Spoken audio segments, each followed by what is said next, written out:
हरे कृष्णा।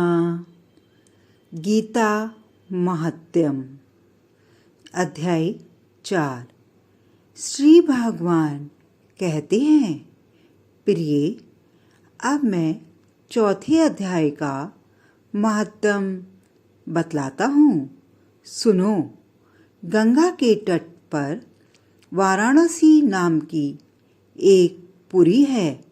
वहाँ विश्वनाथ जी के मंदिर में भरत नाम के एक योगनिष्ठ महात्मा रहते थे, जो प्रतिदिन आत्मचिंतन में तत्पर हो आदरपूर्वक गीता के चतुराध्याय का पाठ किया करते थे।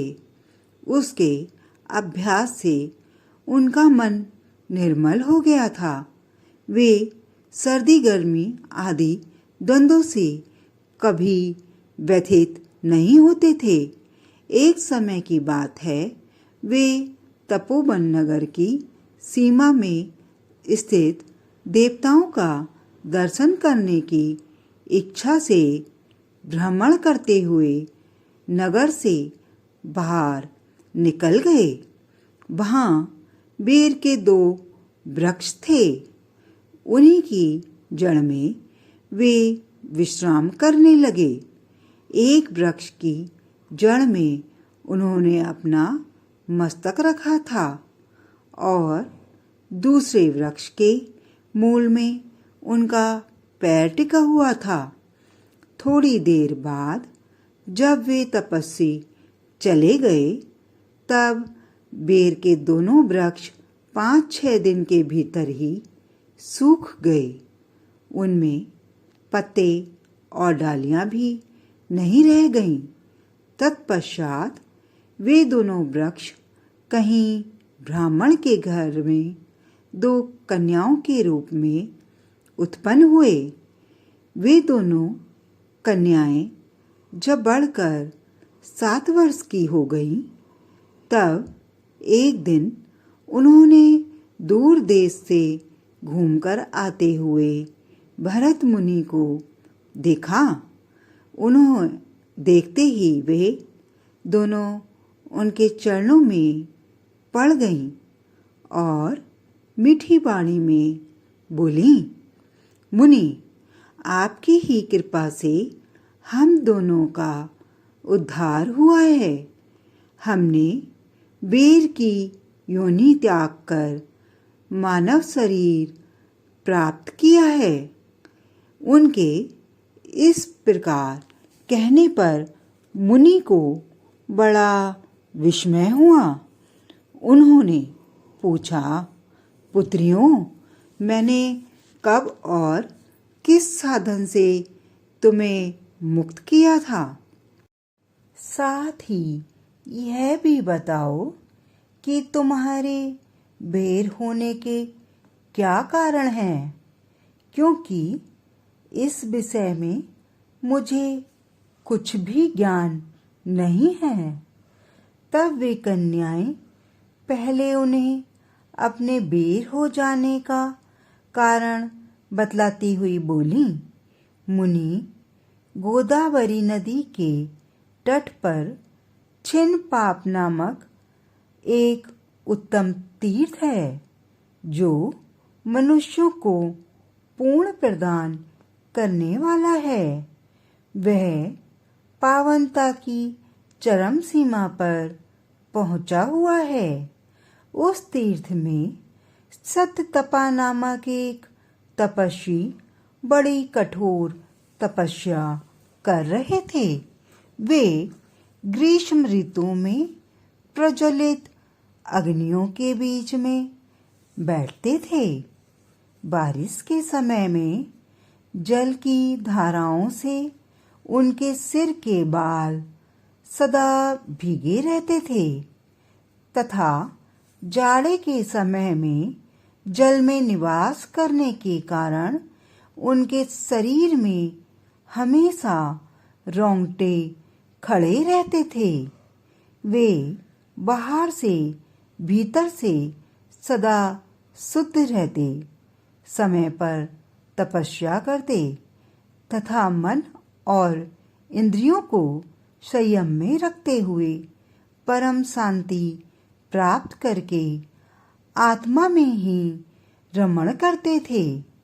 वे अपनी विद्वता के द्वारा जैसा व्याख्यान करते थे उसे सुनने के लिए साक्षात ब्रह्मा जी भी प्रतिदिन उनके पास उपस्थित होते थे और प्रश्न करते थे।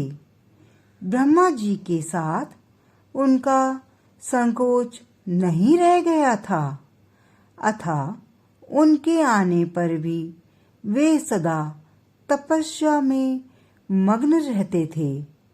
परमात्मा के ध्यान में निरंतर संलग्न रहने के कारण उनकी तपस्या सदा बढ़ती रहती थी। सत्य तपा को जीवन मुक्त के समान मानकर इंद्र को अपनी समृद्धशाली पद के संबंध में कुछ भय हुआ। तब उन्होंने उनकी तपस्या में सैकड़ों विघ्न डालने आरंभ किए। अप्सराओं के समुदाय से हम दोनों को बुलाकर इंद्र ने इस प्रकार आदेश दिया, तुम दोनों उस तपस्वी की तपस्या में विघ्न डालो जो मुझे इंद्र पद से हटाकर स्वयं स्वर्ग का राज भोगना चाहता है। इंद्र का यह आदेश पाकर हम दोनों उनके सामने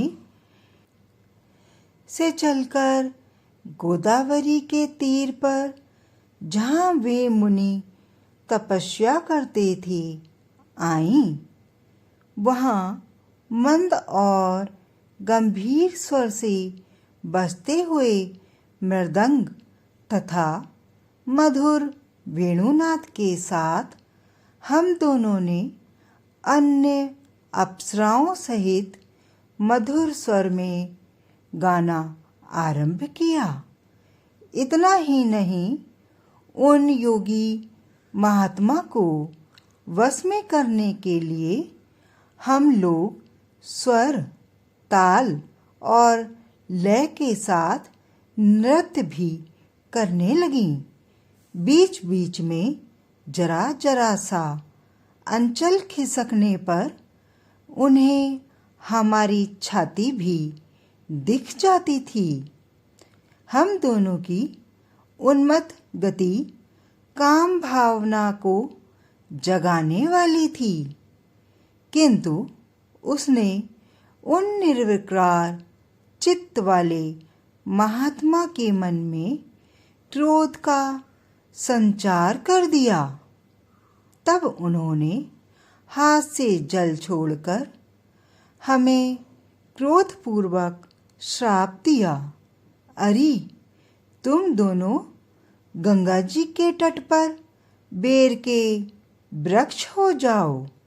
यह सुन हम लोगों ने बड़ी विनय के साथ कहा, महात्मन, हम दोनों पराधीन थीं, अतः हमारे द्वारा जो दुष्कर्म बन गया है उसे आप क्षमा करें। यह कहकर हमने मुनि को प्रसन्न कर लिया। तब उन पवित्र चित्त वाले मुनि ने हमारे शाप का उद्धार की अवधि निश्चित करते हुए कहा, भरत मुनि के आने तक तुम लोगों पर यह शाप लागू होगा। उसके बाद तुम लोगों का मृत्युलोक में जन्म होगा और पूर्व जन्म की स्मृति बनी रहेगी। मुनि, जिस समय हम दोनों बेर वृक्ष के रूप में खड़ी थीं, उस समय आपने हमारे समीप आकर गीता के 4 अध्याय का जप करते हुए हमारा उद्धार किया था। अतः हम आपको प्रणाम करती हैं। आपने केवल साप से ही नहीं, इस भयानक संसार से भी गीता के चतुर अध्याय के पाठ द्वारा हमें मुक्त कर दिया। श्री भगवान कहते हैं, उन दोनों के इस प्रकार कहने पर मुनि बहुत ही प्रसन्न हुए और उनसे पूजित हो विदा लेकर जैसे आए थे वैसे ही चले गए तथा वे कन्याएं भी बड़े आदर के साथ प्रतिदिन गीता के चतुर्थ अध्याय का पाठ करने लगीं, जिससे उनका उद्धार हो गया।